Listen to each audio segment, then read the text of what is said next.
shows for free a week. But if you want to support the channel, there are a few ways of doing it. Hit the like button on each live broadcast or video. This helps the channel grow. Hit the subscribe button and select the all notifications option. Hit the thanks button to buy a super sticker. You can do this on the live chat too. You can also join our Patreon page or buy us a coffee at the link in all of our video descriptions below. We are also looking for sponsors. If you want our latest advertising rates and how you can get involved, then email John at nufcmatterspodcast1892@gmail.com. Thanks for watching.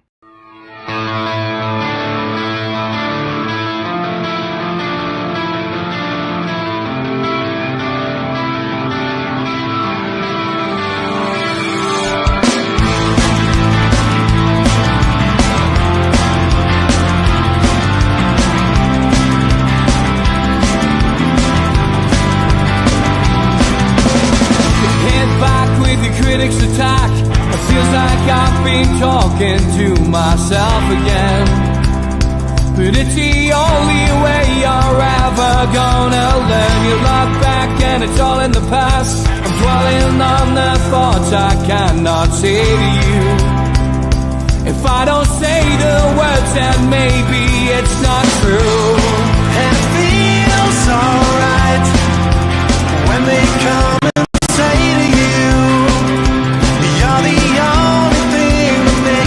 all believe, and it feels alright where the worlds collide. Manipulation stands to make us break. What time you said coming over you? You wish it upon a star.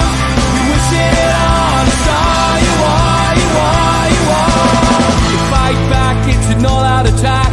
It feels like I've been taken on the world's machine, because I want it more than anyone can dream. You look back and it's all in the past.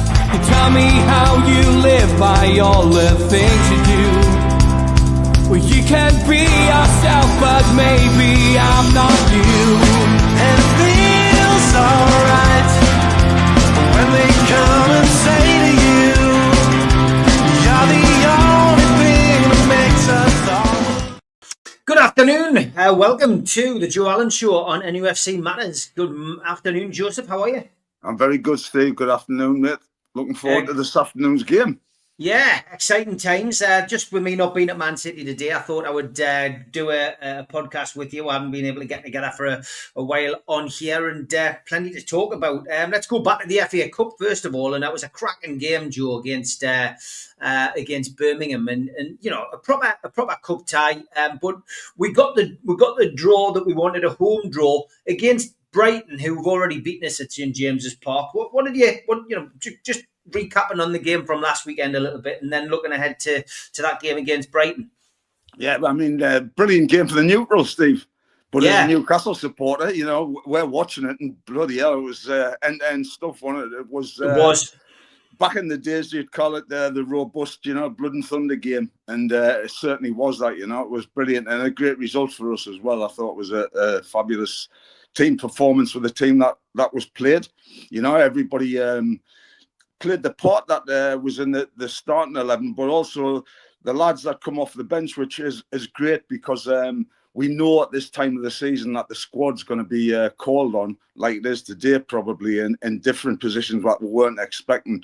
But talking about the game and good performances, I think, from Asula. I mean, you've said it for weeks to me. I mean, when we've chatted, we've talked about it. You see Asula as a wide man. I think, for me, that was really nailed home, you know, because how effective he was playing wide. That he's got that trick, you know. If a player's got a trick, I mean, Pedro had it for years, you know, like the Pedro trick. They could never work it out. I mean, you can go back to even, let's face it, the Glen Road shuffle. Can you remember when he used to do it on the halfway line? It was brilliant. But they could never get him, you know. And Asula's got that trick, you know. It's the step over, and it's brilliant. But when he went from playing wide to playing back up front, he wasn't half effective. So I totally agree with that. You know, I mean, you saw the game as well. I mean, what did you think as regarding first and foremost, the starting lineup was a little bit of a surprise. Yeah, it was. I mean, you know, he was obviously going to rest players. And I mean, 45 seconds in, you were looking at it going, oh my God, it's going to be like, you know, Hereford. It's going to be like Exeter, you know, Cambridge at home. It's going to be another early exit in the FA Cup. And, you know, it just felt like one of them games, but we got the equaliser. And that was the key, getting back into the game, getting settled. And yeah, the changes needed to be made. We haven't got the strongest squad. We've got a great squad when everyone's fit, but that's never going to be the case, you know. And I think, you know, from my perspective, we had to rest those players, but it worked out all right in the end. Is probably the better thing.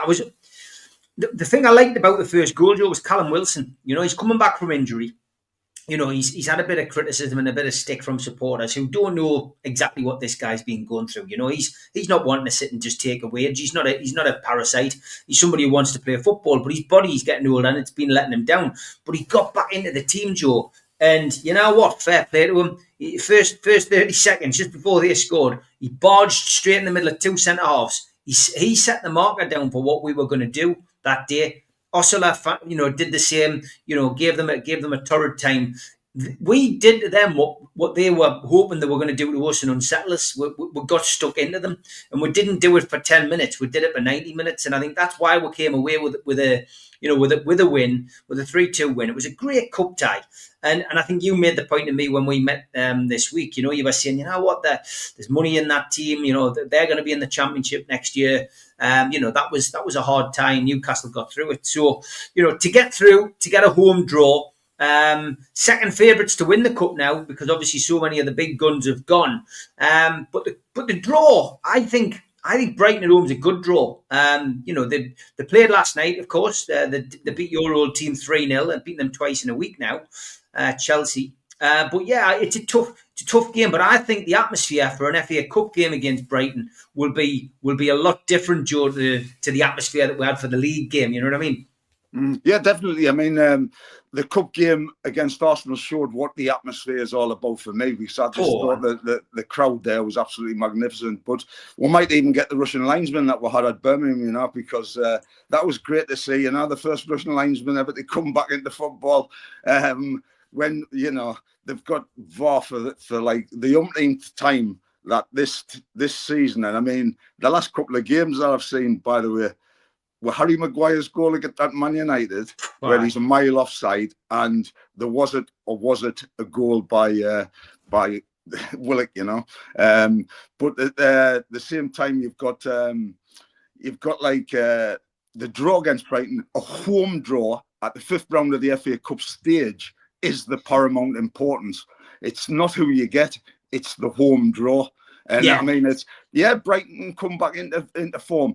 I think that I've seen one of the players getting interviewed this morning on one of the sports channels, which isn't half as good as what NUFC Matters is, you know. But he turned around and said, everybody can beat everybody on the day, you know, and that is the thing that we'll probably take into the day's game when we come into the day's game, you know, because on our day, you know, we aren't Real Madrid like last week, but at the same time, you know, when Man City are getting held, you know, for a long time in the match against Leyton Orient in the FA Cup. And I said, I think a few weeks ago, it's like the Hereford game, which keeps on haunting and all the rest of it, which was sick of seeing. But it's not the team that's put out. It just says Newcastle United. So the Man City game, on even the big shock of last, I told you months ago, Steve, didn't I? There's a banana skin in every round of the FA Cup. And going into that round, did anybody see Liverpool getting the banana skin against Plymouth? And it doesn't say Liverpool rested 11, rested 9 or whatever it was. It says Liverpool Football Club lost at Plymouth Argyle. And that's the thing that goes down in history. So it's not about what the team about, it's your clubs that's represented, you know. So home draw against Brighton, it'll be fabulous, and it'll be a great thing. I don't know what day it is going to be. I mean, I'm still getting used to the fact that we're playing this afternoon at 3:00 on a Saturday. It's I'll tell you when it is, Joe. It's been slapped bang in the middle of obviously this we've got a really hectic fixture list at the moment. Obviously we're playing Man City today. And can I ask, is the Crystal Palace game rearranged or what have It you? is. Bear with us. I'm just buying some time as you're talking. I've got, here's my next set of fixtures. So we've got Manchester City today. 23rd, which is next Sunday, is Nottingham Forest at home. Wednesday, following that game, we've got Liverpool away. Then the FA Cup game takes place Sunday, the 2nd of March, 1:45 p.m, as it's covered on ITV. Then Monday, straight after, we have the West Ham away game, which is live on Sky. That's the 10th. There is obviously a gap between the FA Cup game. That's a week. It's a week later. So West Ham away on the Monday. So we'll get a little bit extra rest there, which will be beneficial to Eddie and the boys. Then, of course, 6 days after that, League Cup final against Liverpool at Wembley. Then we've got the Crystal Palace game has been rearranged for Wednesday, the 16th of April, which is a 7:30 kickoff, which, as far as travelling that's concerned, could be slightly more beneficial for Newcastle. We've got Man United at home on the 12th, Crystal Palace on the Wednesday, the 16th, and then we play Aston Villa away on Saturday, the 19th. So, fixtures coming thick and fast, but this is what happens when your team's successful. For sure. I guess. You want that to happen, don't you? Because you're progressing in the Cups and getting that league position as well stabilised to get high as possible that we can in the league, Yeah, certainly. I mean, you were talking about the injuries there before. It's interesting because you are seeing some of the managers. Let's pick Mikel Arteta out. I mean, he's he often whinges about us. So we'll have a whinge about him. I've never noticed, Steve. I've never noticed. No. Well, he does. But he's obviously now got the biggest crisis of everybody in that kind of top six. He's got no strikers. Obviously he lost Gabriel Jesus before the semi-final with Newcastle. The second leg, and now he's got no Kai Havertz. He's didn't buy anybody in the transfer window. He's now going to have to rely on playing a false nine, or maybe sticking Raheem Sterling up there. He'll come up with something, and obviously they've kicked off against Leicester, so we'll keep an eye on that score. But it's injuries that a lot of these big name managers are complaining about. Pep Guardiola, he just pointed to the injuries. He hasn't complained about them. But Newcastle have had their fair share of injuries this season. We've got no Botman. He's missed the last few games. We've got no Joe Linton. He's not back for a couple of weeks. Harvey Barnes has had such a long layoff. We've had no Callum Wilson for best part of this season again. Half a season, more or less, without him. Our club captain, Jamal Lascelles, hasn't kicked a ball in anger since last season. He's been on the injury list. So, Joe, we've had our fair share of injuries as well, but we haven't made a big song and dance about it, have we? I think what we've been lucky with for once in the whole time that he's been there is when we've had the injuries, we've had cover in the positions, and even in this week, there's been like a tad of a centre half crisis because of Dan Burn going off with his groin, and like you say, Botman. But we've got players to come in that can play there. Thus, why we got rid of Kelly. I mean, apparently, I don't know if you saw, but Kelly, in his first couple of games for Juventus, has been getting slated off the Italian press. He's had a Tony Blair, hasn't he? Oh, I mean, this is the thing where I don't think people realise, though, he got thrown into the fire at Juventus in a massive game for his first baptism. Baptism of fire it was, but he hadn't played really. What did he have? Three starts for us in the time that he's come here, and in the short time that Eddie's done the business. But the poor lads, he's getting pelters, by the way, off the Italians. I mean, gee, he'd be looking for an English restaurant in Italy to have something to eat, and he'll not be going to the Italian restaurants. He'll be getting pelters. I mean, you know what, mate? Honestly, this season has been a blessing for Newcastle, not having as bad an injury list as they did last season. I guess the backroom staff have got to take a little bit of credit for that. And Bunce in particular came in, heralded as this guy who would be able to change our injury fortunes. And our players certainly have looked fit enough, Joe, but the injuries haven't been as bad. The injuries we've had have been, maybe it's a serious injury. We don't seem to be picking up these muscle injuries and stuff. You've played football. You've been in the top league, and muscle injuries and stuff. Do they genuinely keep people out, or is that a bit of an excuse that the footballer can use sometimes if he doesn't fancy it?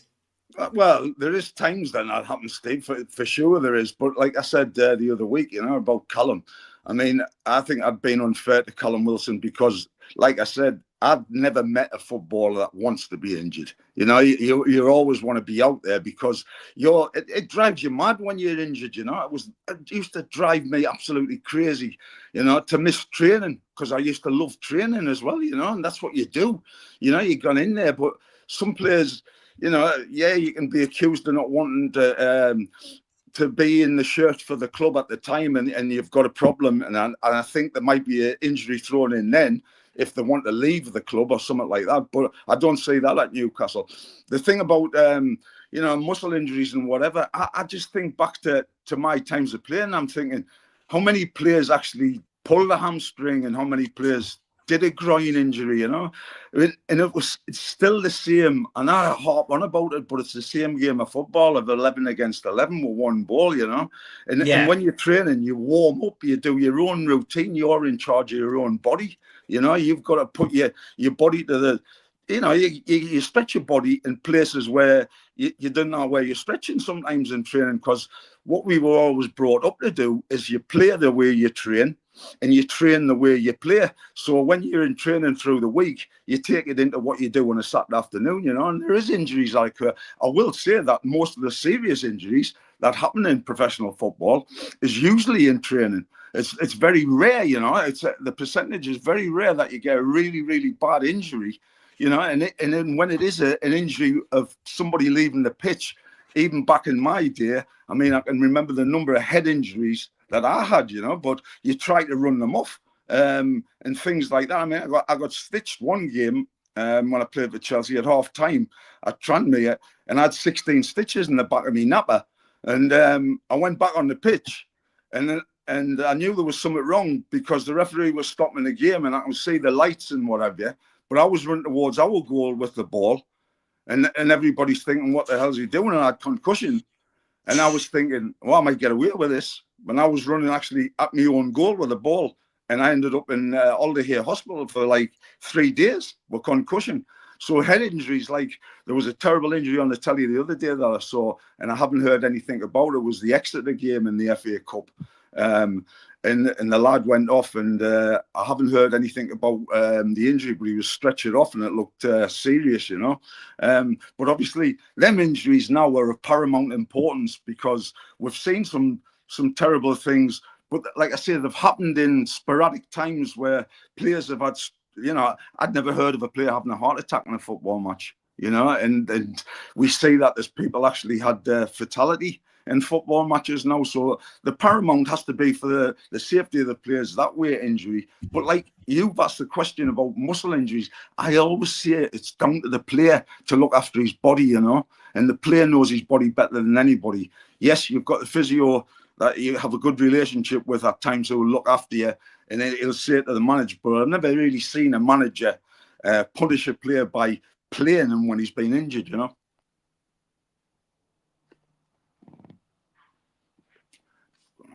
Mute, yeah, my mic went off. Yeah, I think it's a strange situation for Arsenal to be in. They're 0-0 at the minute with Leicester. But you know, the way that the league's shaped up, if Newcastle don't get any serious injuries, Joe, do you think Newcastle have really got a chance of finishing in that top four? I predicted top 3 for them this season. Is top 4 possible? Do you think Newcastle and Eddie Howe will be looking at potentially maybe even getting into that kind of second place? You know, will they be? You'll be trying to finish as high as possible, won't you? Of course, Steve. I'm looking at the table this morning, yeah? And all I'm looking at is today's game. And I do it every week, whatever day that we play on in a league game. And I think, right, if we win and everybody else around us win, where are we at in the league? And I'll just make my decision off there thinking, right, okay, that's brilliant. So all we can do to cement our place is keep on winning and get as high up as the table. And it's an old cliche, but it's the next game that's the important one. And I know people will be thinking about the cup final. That's human nature, isn't it, at the end of the day? But you're going to get people that are going to get the stories of how many times does it happen in cup finals? You get an injury beforehand, you get a suspension, that means it rules out. You know, this is the part of football. You've got to keep on playing and every time giving 100%, because if you go out thinking of a game and trying to look after yourself, that's the time when you'll get suspended, you'll get booked that make a suspension come. You'll get an injury that you're not expecting to get by being half-hearted, not putting 100% in, and this is what you look at that. So you take every game as the next important game. Like today's game is the most important game of the season, just because of the fact that we're playing at 3:00 this afternoon, and that's all we've got to do is get a result at Manchester City today, which we haven't had in 16 games at that place, Yeah, terrible record at Man City. We will come to that in the second half of the show. But those kind of records are certainly there to be broken, and Newcastle United will be doing their best, I'm sure, to do that today. Just want to touch a little bit just on John Tudor, mate. He passed away. We've lost a load of legends this year. Well, our friend Alan Shoulder, of course, passed away after an illness. Gordon Marshall, who we spoke about in the past as well. And now, hallelujah, John Tudor has gone to that great black and white stadium in the sky, mate. Yeah, I mean, also supporters as in John Shearer, But like, the thing is, Steve, at our age now, and I think everybody around our age in this era, and you know how hard it is for anybody to get over death and a bereavement and what have you. But yeah, I mean, you see these players and you think, well, I'm thinking, I'm 58 now, and I'll always add 20 years on to say when I was watching them players or when I knew them players at that time, And I mean, old age is certainly a terrible thing, but nowadays there's so many illnesses where people, are passing away, and it's a part of growing. It's a part of like having to understand, that it is going to come to an end. But it's so sad when, you've got them memories and in the space of like 2 seconds, they're not here anymore. But John Tudor was a brilliant servant, as what Alan Shoulder was, But at the same time, the Newcastle United family will mourn the passing, but also be very, very proud. I'm very proud to have watched John Tudor. I never got to meet John Tudor, but I know how fervently Supermac talks about him when he's talked to me and you intimately about the past and the players. And I'm always quizzing him about Terry Hibbert, and you're quizzing him about everything and things he doesn't want to talk about Hereford and things like that. And the fact that that FA Cup final in 1974, which we're going to put right this year. But when you've got legends like that, that'd be to be revered, because that's what they are at our Newcastle United family, and they'll be very, very sorely missed. But yeah, Malcolm never used to like talking about Chris Wood either. I used to say that Chris Wood was a good striker. He used to say I didn't know what I was talking about. I'm sure Malcolm now will appreciate Chris Wood for what he is, a good goal scorer this season anyway. He'll be saying it's a flash in the pan when he's back, I'm sure. Afternoon, Rob. Rob is our designer. If you could do a round of applause in the chat, do a round of applause in the chat, because Rob's a very talented guy. He jumped on board to help us out with the flyers, and he does them for the posters and everything. He's a very talented bloke. So thanks, Rob. Big shout out to your brother as well, who came along to the entertainers event. Afternoon, lads. Do you think Liverpool will play a full-strength team in the EFL Cup final, or will they not risk injuries and focus on the league? Great question, Rob. Because I guess Slot, in one mindset, will want to regain the cup that they won, and will want to get his managerial career at Liverpool off to a good start by winning a trophy. However, it's not the be-all and end-all, the League Cup to Liverpool, is it? The Champions League and the league title is where it's at for Slot. I suppose it depends what happens over the next few weeks. If Liverpool start to falter, he might have one more mindset on it. But, he's going to be doing what Eddie does, taking one game at a time, Joe, isn't he? Yeah, I mean, you have a look, though, when they were getting beaten the first leg against Tottenham, he put all the big guns out at Anfield, and absolutely battered Tottenham then. But he did that thing that Eddie's done great this season when he's done the substitutions and brought players off with a big chunk of the game. So players are getting quite used to, coming off in the second half after 5 or 10 minutes. And it's not a misdemeanor against them. It's not like, saying I'm dragging you because you're playing badly. I mean, Tonali and Bruno's got this thing where, it was a 45 minutes carry on, which was great because it worked fantastic.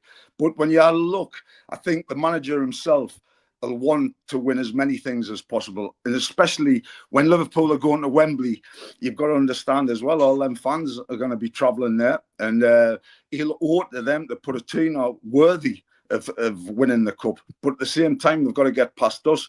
I mean, if I'm a player, I'm wanting to play in every single game, whether it's a cup final or not. So he's got to keep them players thinking, this is a part of Liverpool. This is what we are. Do you want to miss an FA Cup?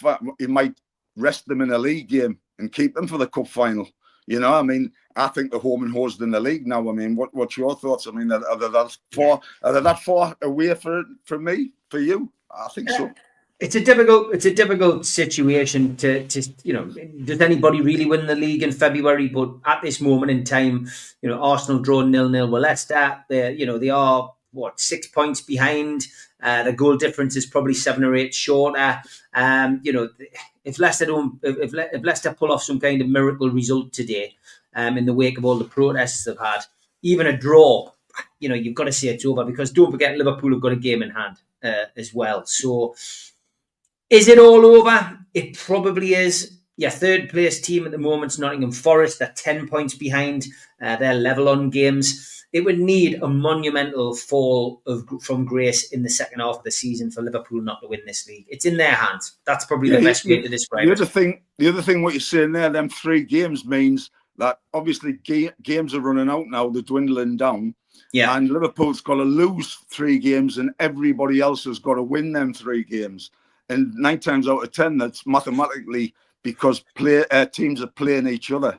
And there's only one team can win a game, And I look at that game in hand, and I'll always say when a team like Liverpool or somebody that's flying high, like Man City were in the past when they've won the league, you're giving them the 3 points and thinking that's how far away they are. So I think Liverpool are home and hosed. I think they'll start paying out in the betting shops. Nowadays they pay out early on things like that, just to try and get people to reinvest the money. But it's a wise move on the betting shop. But I think Liverpool's title to lose, to be honest. Yeah, I agree with you, mate. I can't see anything happening. It's a fascinating division. When you lose Liverpool out the equation and you look at the race for the Champions League places, which probably is down to 5th, I think, this season. You've got a multitude of teams behind Arsenal and Forest. Forest on 47. Chelsea obviously lost last night, so they've lost a little bit of ground on those teams around them because they've got 43 points now, played a game more. Man City, of course, played Newcastle, which is a pivotal game in the race for Europe. Man City on 41, Newcastle on 41, and they're both on the same goal difference. So it's a monumental fixture, this one today. It's the proverbial 6-pointer. Bournemouth gaining some ground. They travel to Southampton today. It is a South Coast derby, so those things don't always go to plan. That's like Newcastle Sunderland. It's one of those games. Exactly. It's like one of those games, isn't it, where people go, "Oh, that's an easy 3 points for Bournemouth." It doesn't always work out like that. And Southampton have found a little bit about them in the last couple of games. So Bournemouth are on 40 points. They're a point behind Newcastle. We could do with Southampton doing us a favour. Then you've got a clutch of teams in the 30s. Brighton, of course, who won last night. They're on 37 points. Villa, who've suffered that kind of Newcastle curse of being in the Champions League. They've dropped off in their league form. They're on 37 points. And Fulham, who, you don't really think of Fulham chasing a European spot, but they've kept themselves in and around there despite a few dodgy results in recent times. They're on 36 points. So, after that, 11th place Brentford, you would say Brentford and Palace 31-30. They're probably out of it. Man United, 13th, 29 points. If Manchester United get a Champions League place, that would be incredible. Spurs are behind them on 27 points, down into 14th place. Crazy. They're level on points with Everton. That tells you how bad a season it is for Spurs. So, yeah, an interesting race for Europe, no doubt about it. Just before we finish on the cup final, though, 4:30 kickoff, Joe. There was rumours it was going to be 8 o'clock. Thankfully, it wasn't. But 4:30 kickoff, that's a decent kickoff time. Gives the lads time to prepare and get themselves sorted and soak up the atmosphere. Definitely. I mean, the thing is, the 8 o'clock shout was absolutely ridiculous. So, I mean, anything better than that 8 o'clock shout. Can you imagine the lads being in London for that length of time before the match. But not only that, I think there's a fixture carry on where there's London derbies all over the shop on that day. So I don't know who does these fixtures and whatever. It's done now, and we're going to settle for that, and we'll be happy with that. So yeah, I think everybody would be delighted that it's definitely not the 8 o'clock one, and something a little bit more where they can enjoy the day. You know, even travelling on the day gives you that little bit more time now if people travel on the day. But there's a massive fixture congestion. I think you were mentioning it to us in the week. That's one thing I can remember. And with my little memory after just waking up after me granddad snooze before, was Shirley Bassey that played for Fulham. Shirley Bassey.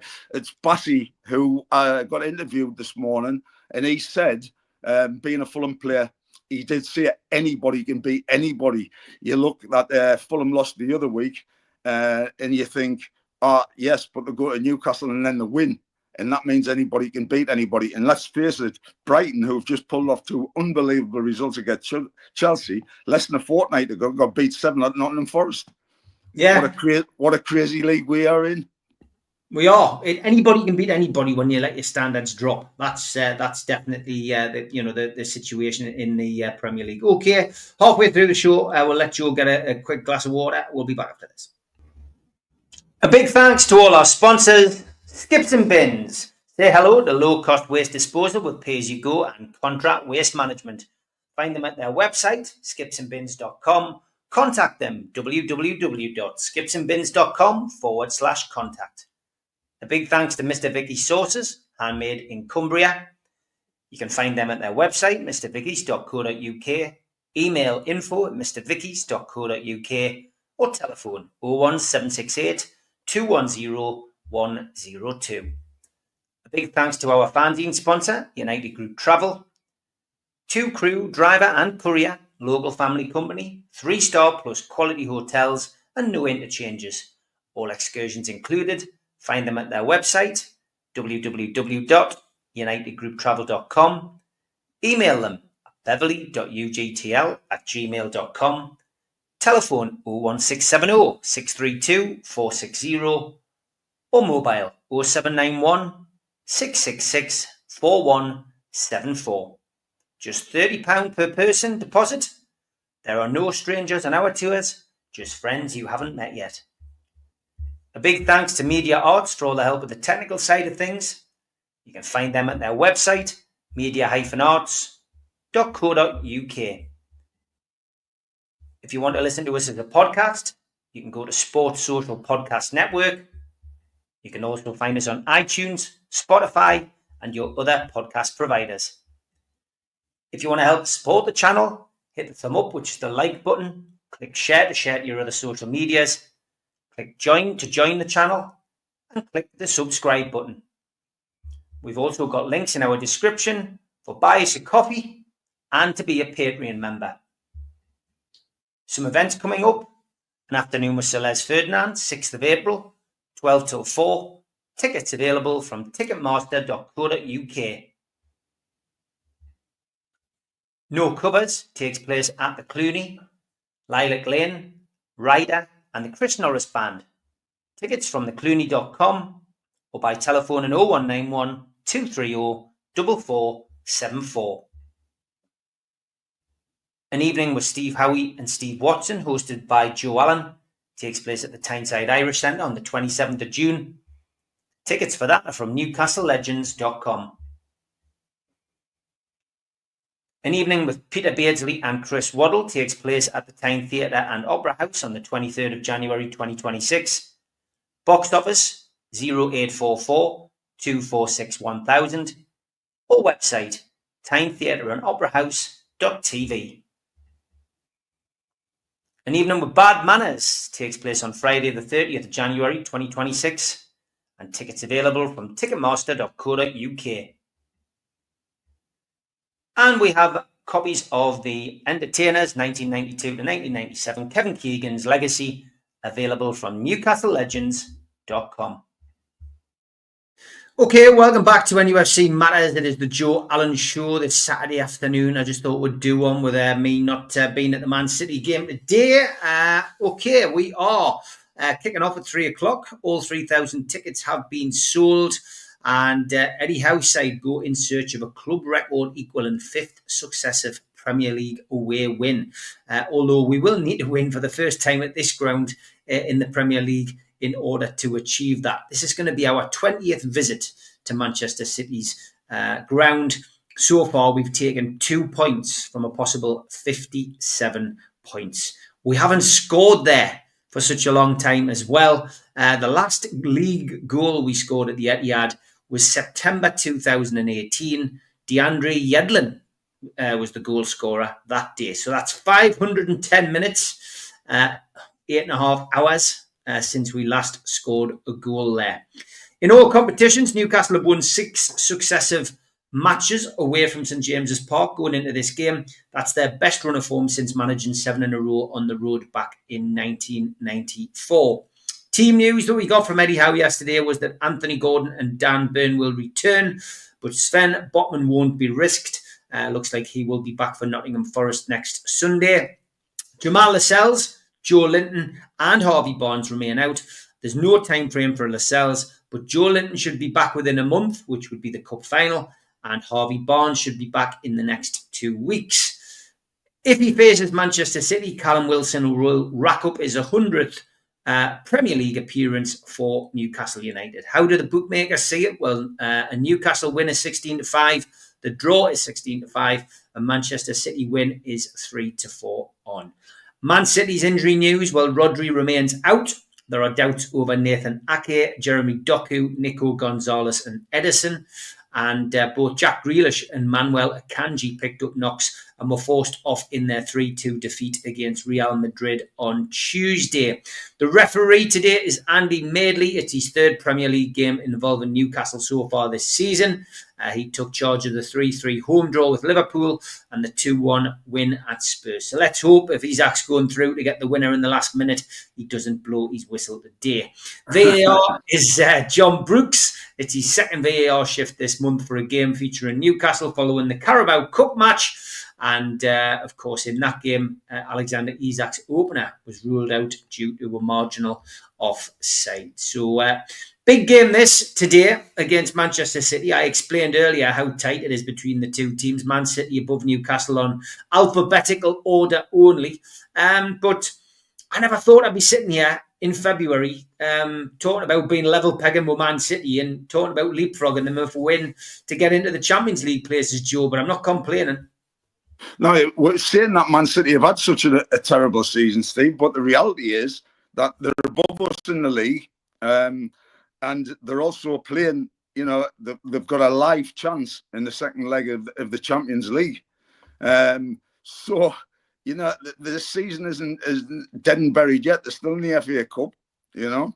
But the thing is, this Akanji that's you mentioned there today, I think, when I've watched Guardiola's teams and I've watched this Akanji, he is like probably when Rodri was arguably the first name on the Man City team sheet alongside Haaland, this Akanji is one of the mainstays, you know. And when we've got Isak playing in the form that he is, and you know, he's irresistible at the minute. I mean, he's irresistible all the time for me because he's different class.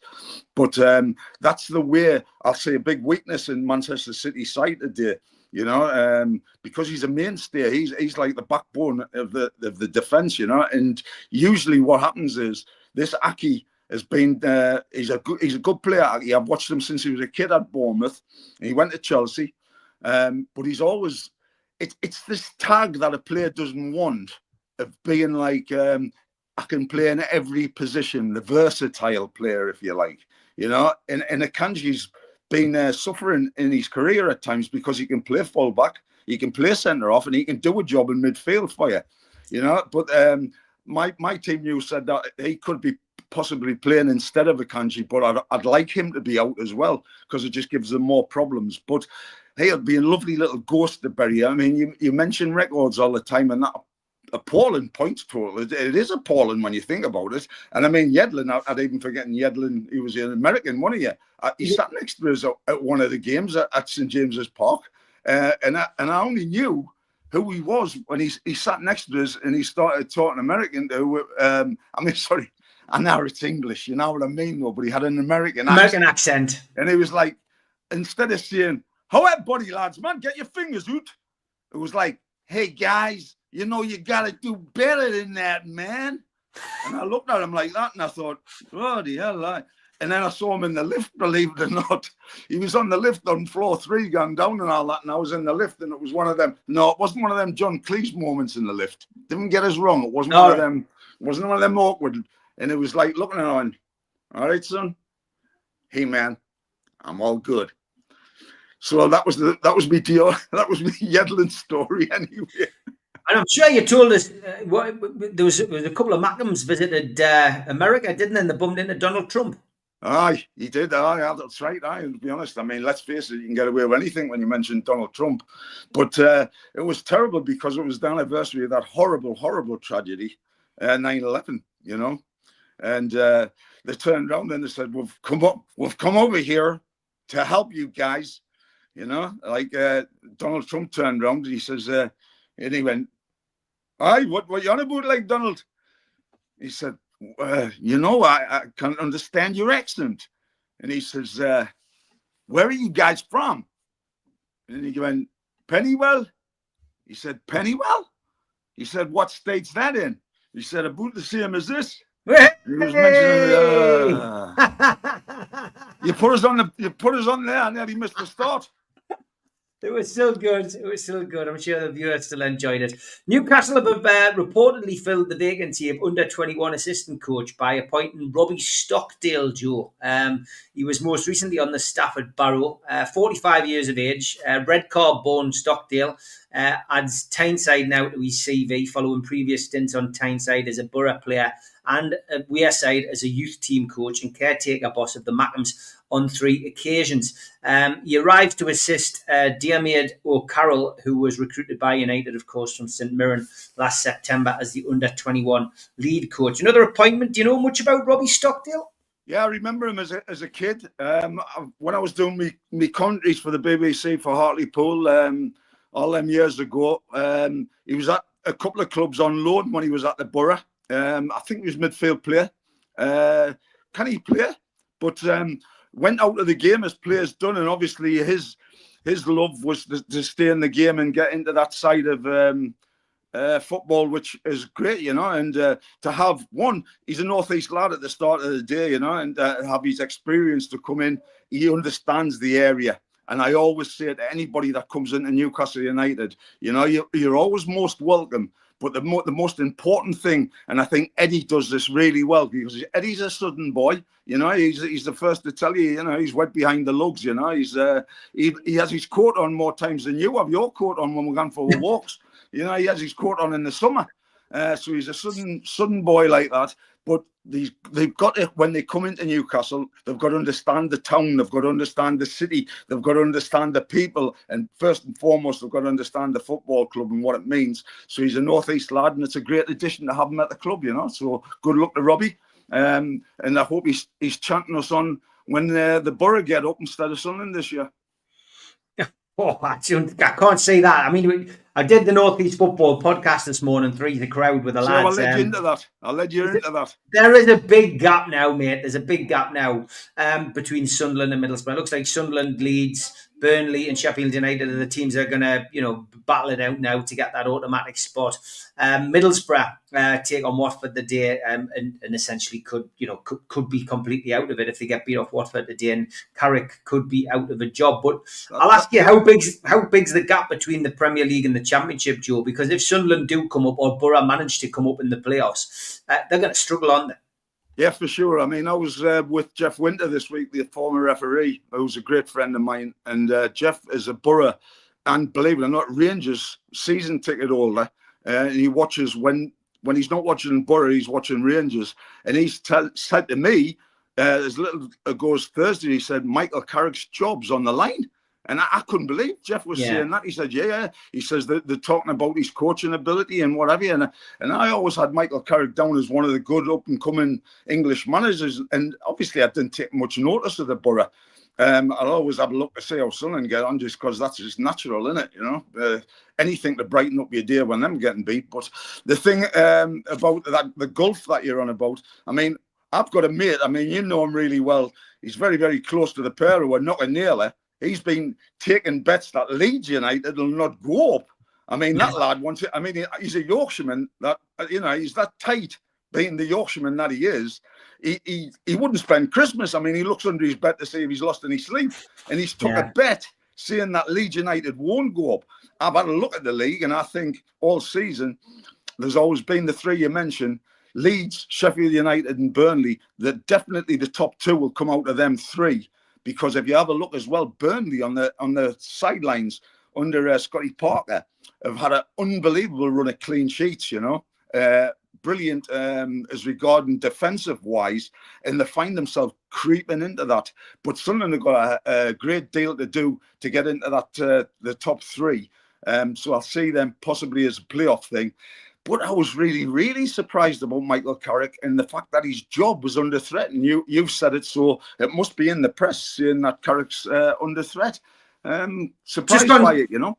It's just gone stale down there. You know, that's what Rye was saying. He agreed with me. It's gone stale. Sometimes you can overstay your welcome, and I think that's the case. I think Carrick's a good manager. I think he'll get on very well at another club when you know, if it does come to worst. But maybe it's just time for a change. And big shout. Would it be a problem for Michael Lowe, Steve, when he's had to sell this Laddie Laugh, who he's been their top goal scorer for the last couple of years, and he's sold him for. You can see if he goes for 40 million. But I think the lad went for less than 20 million. I think he went to Miggy's club, Atlanta in the US. He did. This is the problem. This is the problem. The transfer wheeling and dealing now. It's not like the days of Cluffy where you turned up and did the job yourself. It's the days of, you know, transfers are done sometimes above your head without you having a say. They're made for financial reasons, and you might not want a player to go. It's going to upset the balance in the dressing room, but the owners don't care because that's going to balance the books, and that's the position you're in. And, you know, the managers have to deal with it. The managers now aren't managers as they were. They're coaches. You know, your job is you get what you're given, and you have to do your best with what you're given. It's as simple as that, and that's where Carrick's in that position. You know, big shout out to Knocker Naylor. Yes, York, one of York's finest, and he always takes his turn at the surgery. Barry Hogan says, "Joe, would you sell Pope in the summer? Everything seems to point to Trafford. Who was the best goalie you played with?" Two questions in one there from Barry. Well, it's good to hear, Barry. Definitely not sell Pope. I think you've always got to have two goalkeepers that are vying for the position and equally as good as each other. I think we're blessed that we've got Pope and Dubravka. With Dubravka coming in, I said about that thing about you know, getting injuries at the right time and in different positions. And when Nick Pope did get injured, Dubravka come in and he has been doing absolutely brilliant. You know, but he's got the shirt at the minute. And in football, we know how competitive it is. It's whoever's got the shirt, you grab hold of it and keep hold of it until there comes a chance if he has a lack of form or whatever, and he does unfortunately get a knock or an injury. But no, we're not selling Pope. We've got to keep a hold of both goalkeepers. It's Eddie's choice on who he picks. That's what Eddie gets paid for. So definitely not selling Pope for that. My best goalkeeper that I ever played with would be well, I don't like praising goalkeepers because Kevin Carr's head and shoulders above one of the best goalkeepers I ever played with. But I didn't mind saying about one of the worst goalkeepers I ever played with. Because I mean the centre forwards and the goalkeepers, you know that you know, I mean, God, if you were having a debate, I would say, about centre forwards and goalkeepers, they never usually get on. You know, it's not like the goalkeepers union and carry on, because the centre forward, you've got to get past the goalkeeper, so you do anything to put them off. You know, and I used to like goalkeepers that used to like chase us to the halfway line after I'd scored and wanted to punch my head in. But one of the worst goalkeepers, not saying that he was a worst goalkeeper that I ever saw, because he wasn't, but he had he had a Lionel, what do you call it, a Tony Blair. when I was at Chelsea. He had a Tony Blair at Chelsea, Dave Besant, bless him. Oh, he was a great, great lad and a great friend. Honestly, I'm not being funny. There's one story I'll tell you about quickly and whatever. When he was in his kitchen and he went into the kitchen to get some condiment of some sort. That was condiment. And a jar of salad cream fell out the door. And as you do natural as a footballer, you try and stop something with your foot. And he's put his foot down to bring the salad cream jar under control, if you like. So he's tried to bring it down, and it's actually went through his stocking feet and severed his toe. Right? Ooh. It's absolute. Honestly, he was out for donkeys, right? And that was a terrible injury, and nobody wants to say that with Big Dave, Big Lurch. His nickname was Lurch because it was like the Addams Family. You rang, you know. He was one of them carry-ons. He was a goalkeeper that was 6'6" that used to jump 5'4". Anyway, he was one of these guys that when we played at Chelsea, we're playing 2 home games off the trot, and we're playing Norwich, and he's actually dove past the goalpost, and Robert Flex had a shot. And he's pushed his hand round the ball and brought it into the net. And he didn't do that once in the game. He did it twice. And he never played again for Chelsea. And his confidence went.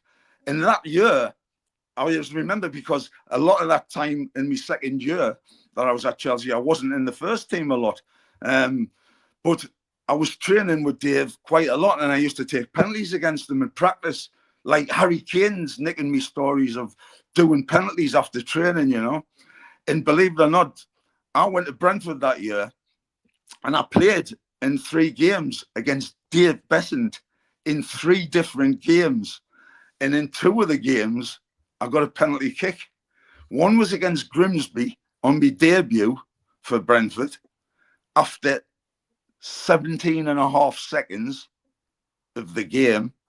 And the captain gave us the ball and went, "This is what we bought you for. You're not going to miss, are you?" Well, I played against Dave Besant every day in training for months and months, doing penalties against him. And I'm looking at him, and I'll tell you the real story about that. But the other game that season when I got the pen was Wolverhampton Wanderers away in front of 35,000 at Molineux with Steve Bull, who just scored for England against Scotland. And the crowd was bully, bully, bully and all that. And Besant was in goal. So the first goal, I sent him the wrong way and scored. And I'd backed myself for first goal. The second game, I miskicked it and he dived over the ball. And it went in. And I scored 2 that game and we won 2-1. So I would have said he was the worst goalkeeper, but definitely the best that season, because I scored 2 pens against them. Brilliant story. Great stuff. Cheers, Joe. Let's get back to the game then today. What's your feelings about the match today at Man City? I've gone for a Desmond. I think it's going to be a 2-2. Yeah, I mean, I see it being goals, definitely goals because of both teams. It'll be, especially, you've got the 2 hottest properties in the country, if not Europe, stats-wise, goal scorers, Haaland, Isak. What can you say? There's got to be goals in a game like that.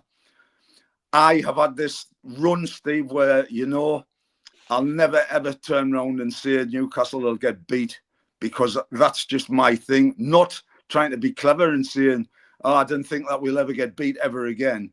But I think if I'm pulling for Newcastle and I'm wanting them to do well, like everybody does. So I'm going for a 2-1 win. Get in, Joe, lad. You're always positive. Great to have you back on. I'm off to go and pre-record those were the days with George, getting a few shows in the bag for when I'll have a bit of time off in May. But Joe, for now, great to have you on. Look forward to seeing you again next week. Get yourself to the surgery, mate. Ta-ra. My pleasure. And in the words of Knocker Naylor, I'll take that bet that Leeds United won't go up. I'll have a bet that Leeds United will go up. So that Euro that you're on about, I'm on. Don't worry, he'll be watching this programme. I'll be pointing him in this direction. Take care, mate. Take care.